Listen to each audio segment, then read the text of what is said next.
but they won both of them. They were high scores, but close, you know, close high scores. Right. It's 32-28 and 31-24. But he outdueled Aaron Rodgers in both games. And I'm looking at this. He was, in those two games, he was 7 touchdowns to 1 interception. That pretty good, right? Yeah. And over the 4 games, he's 9 touchdowns to 5 interceptions. It's pretty good. Yeah. So my point is, yeah, Mike has seen him up close and personal, and he's been really good against Mike McCarthy. Right. So I'm a little offended that you'd say, I've had a chance to compete against Cam, and I have had a chance to watch some of his tape in New England, because clearly they put him under a microscope over that 24 hours right after he got cut. Right. Because Josina Anderson tweeted they're going to check him out. They're going to keep the tires, right? Do the due diligence. So my point is, he's saying we took a look and we said no. Right. And my problem with this is you're saying no with Cooper Rush.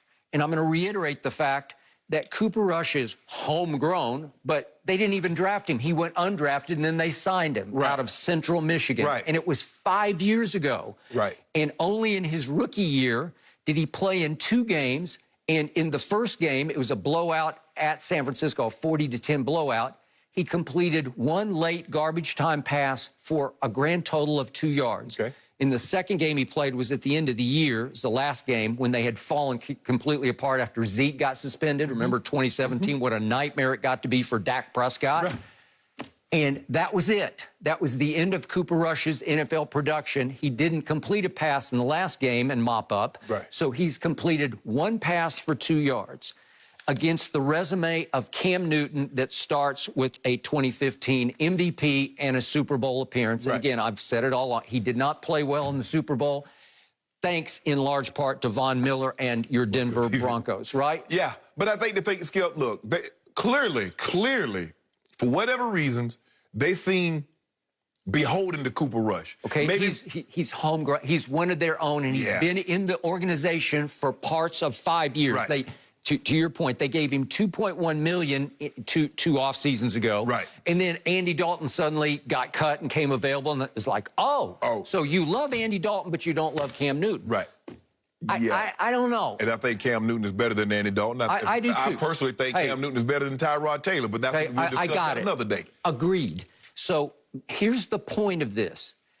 I'm putting all my eggs in this season basket. I like their chances to have a good year this year, because I think the East is still weak enough that you can skate through it pretty clearly and cleanly and get a home playoff game. But do you believe Cooper Rush could win the East? This is the problem, because, okay, we talked about the COVID issues yesterday. We got the Delta variant to deal with, and I told you I'd talked to one owner who said, you know, we are fearful that this year is going to be even harder versus COVID than last year, because we don't have bubble protocol in place. And you're going to have fans in the stands. And everybody's going to be capacity. Okay, all right, fine. So this year more than ever, your backups are going to have to rise and shine at moments. It might only be for a game, but what have we seen about Dak Prescott? I love Dak Prescott. I'm going to knock on wood, because I hate to even bring this up. I used to rave about his all-time great durability. What a great ability is durability. And then all of a sudden, Game 5 last year happens, Giants at home. And it's not just a compound fracture of the ankle. It requires 2 surgeries to fix. We saw in episode 1 of Hard Knocks, he's got a wishbone scar on his ankle. Seems to be okay, but clearly it wasn't so okay that in the first of camp that he was getting his lower body into his throws, because he clearly was just throwing it with his arm. And the more you do that for the first time in your life, the more you are at risk of pulling something upstairs. And he did. And it's a completely unheard of quarterback injury. But I think it is still plaguing him, because I'm just doing eye tests. I don't think he's cutting loose with his throws, and maybe because he's a little fearful of cutting loose, because what if it pulls again? And we're in countdown to opening night. 6 days now. Okay? And they don't deserve to be playing on opening night, but Tampa does. And so they're getting fed to the Buccaneer Wolves on opening night when they were miserable last year. So it's not like we have a clash of the Titans on opening night, because it's only halfway there. They're the Titans, right? Okay. Skip, I just think the thing is, look, clearly clearly they came into the season knowing, because Andy Dalton said he wanted to be a starter and he no longer wanted to be a backup, so he went for greener pastures. He found a place in Chicago that was going to allow him to start. Fine. I'm sure they didn't know they were going to be in position to be able to get a Justin Fields. They got Justin Fields. But I understand, because it's like, well, Cooper Rush knows our system. But even if Cam doesn't know your system, I believe Cam coming in there is better than Cooper Rush, even though Cooper Rush knows the system. But that's not, Skip, the way you and I view Cam. Clearly, teams around the league don't view Cam like you and I view him.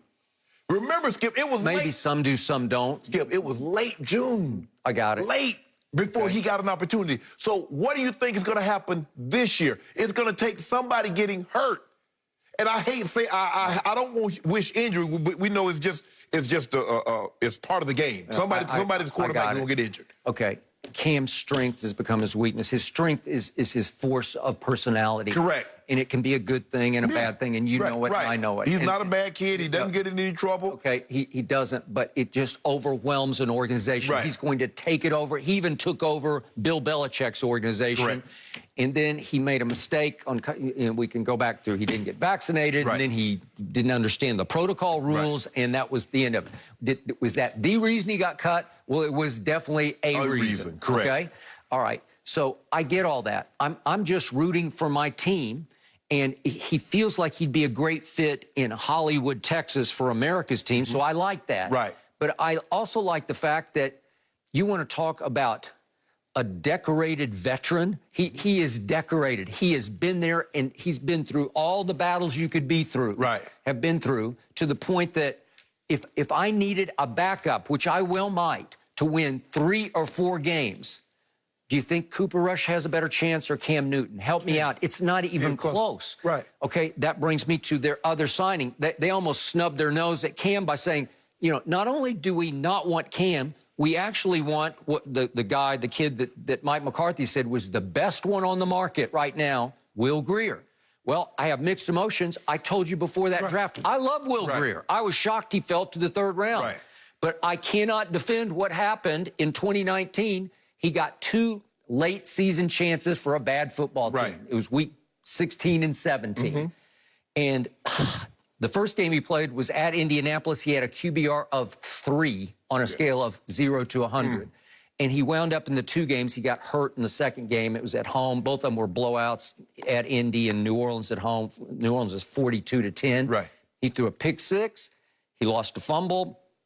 He wound up throwing 0 touchdowns to 4 interceptions. I can't defend it, but I do love the potential of him.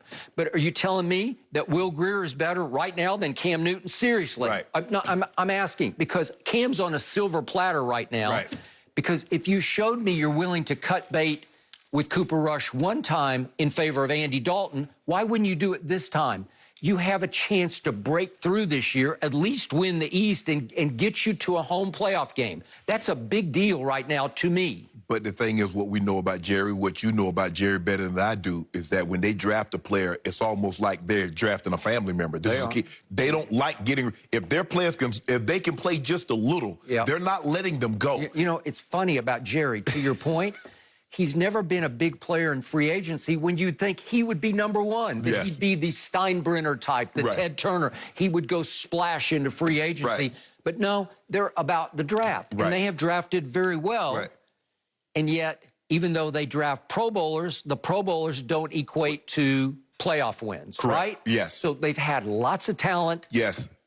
That has not reached fruition, little success with it in terms of playoffs. In terms of playoffs. So I can't defend that either. So in the end, you have to maximize your opportunity here to win what's still, I know what we're going to talk about Washington later. We're going to talk about Philadelphia later, for that matter.